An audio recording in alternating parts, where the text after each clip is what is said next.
Os vínculos políticos da refinaria, que é investigada por associação ao PCC e é a maior sonegadora de impostos do Brasil, são todos bolsonaristas. A começar pelo Ciro Nogueira, o Arthur Lira, o Eduardo Cunha, o Hugo Mota, tem comentarista da Jovem Pan também, o governador do Rio de Janeiro, Cláudio Castro, e a nossa desquerida de sempre, a Faria Lima. A refinaria é a Refit, que foi alvo de uma operação hoje do Ministério Público, tá? Ela é uma refinaria fictícia, fake, ela não refina combustível, ela apenas lava combustível importado ilegalmente, distribuindo sem recolhimento de impostos. Investigadores apontam participação de Cunha na origem de todo esse esquema. E o Jonathan Assunção, alvo dessa operação hoje, é o elo entre Ciro Nogueira, o Lira, o Cunha e o dono da refinaria, o Ricardo Magro. O Ricardo Magro, esse daqui, ele era advogado do Eduardo Cunha e depois ele assumiu a liderança da refinaria Manguinhos, que se transformou na Refit. Foi a partir de então que essa refinaria, segundo a investigação,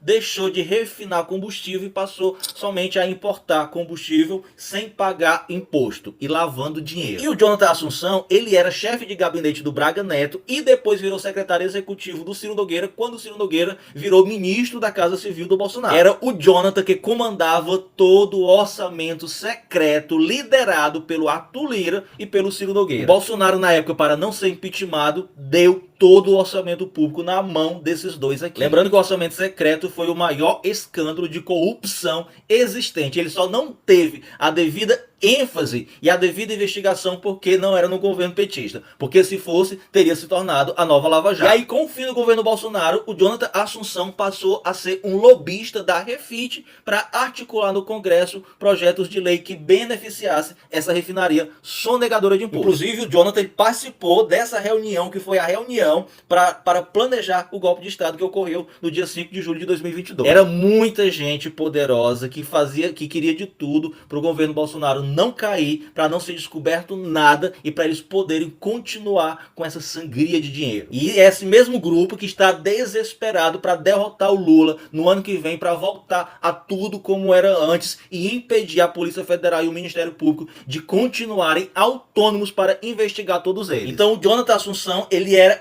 o elo entre o Ricardo Magro, dono da Refit, o Lira, o Ciro Nogueira e o Eduardo Cunha. E também o Hugo Mota. O Hugo Mota foi homenageado num jantar em Nova York oferecido pela Refit. Ele ficou tão emocionado com essa homenagem desse jantar que ele simplesmente engavetou por anos e meses o projeto de lei contra os devedores contumazes, que já foi aprovado no Senado e que ele nem sequer havia nomeado um relator na Câmara dos Deputados. Somente hoje, com a revelação dessa operação e depois que o Lidberg Farias, do PT, ameaçou dar uma entrevista coletiva na Câmara dos Deputados para cobrar o Hugo Mota, foi a partir de então que ele se antecipou e, contra a sua própria vontade, nomeou um relator para esse projeto de lei. O relator é o também bolsonarista deputado federal Antônio Carlos Rodrigues, do PL de São Paulo. Além desses nomes suspeitos que eu acabei de citar, nós tivemos também hoje um nome que foi alvo dessa operação de hoje, que foi o dirigente do MBL e comentarista da Jovem Pan,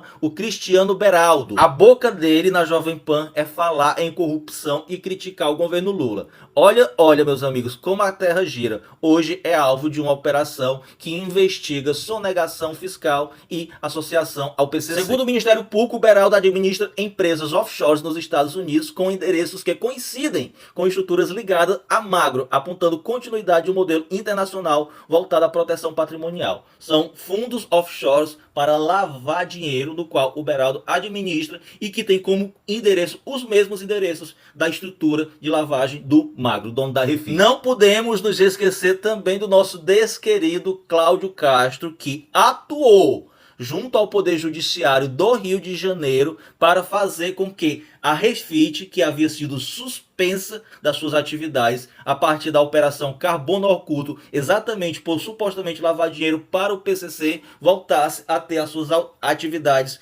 retornadas ao normal, graças a essa intervenção que o Cláudio Castro fez no Poder Judiciário do Rio de Janeiro. Lembrando que o Cláudio Castro também já foi denunciado por envolvimento com organização criminosa, o CV. Isso daqui é uma das janelas de uma das sedes dessa refinaria que se viu como bloco de notas para toda a estratégia desta empresa para simplesmente abarganhar todo o poder político, o poder judiciário e etc. Aqui ele mapeava o perfil dos parlamentares que pudessem ajudá-los, mapeou também o perfil dos membros do poder judiciário, dos procuradores do estado. O negócio é sério. São 50 fundos de investimentos lá em paraísos fiscais como Delaware, nos Estados Unidos, só para lavar dinheiro. E mais uma vez a gente vê a nossa querida Faria Lima possivelmente, supostamente, envolvida também na administração desses fundos. O ministro Fernando Haddad defendeu hoje uma parceria com o governo dos Estados Unidos para impedir essa lavagem de dinheiro. Ele disse que vai pedir ao presidente Lula para tratar diretamente com o Trump sobre isso, além também do comércio ilegal de venda de armas americanas para o Brasil. Olha, eu sinceramente não sei se o caso do Haddad é falta de conhecimento ou a sua posição diplomática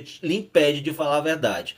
Porque a verdade é que os Estados Unidos não está nem um pouco interessado em combater o crime organizado. O objetivo dos Estados Unidos é monopolizar o crime organizado em todo o continente americano. Então ele jamais vai querer impedir a lavagem de dinheiro, os dólares que chegam lá nos Estados Unidos dessas organizações criminosas da América Latina, muito menos impedir o tráfico de armas americanas para todos os países da América Latina. Essas operações que ele diz fazer no Mar do Caribe e no Pacífico e ameaça invadir a Venezuela é só para inglês ver. O que ele quer, além do petróleo da Venezuela, é manter o monopólio de todo o crime organizado da América Latina e não dividir o lucro com esses outros cartéis, que não sejam os cartéis americanos.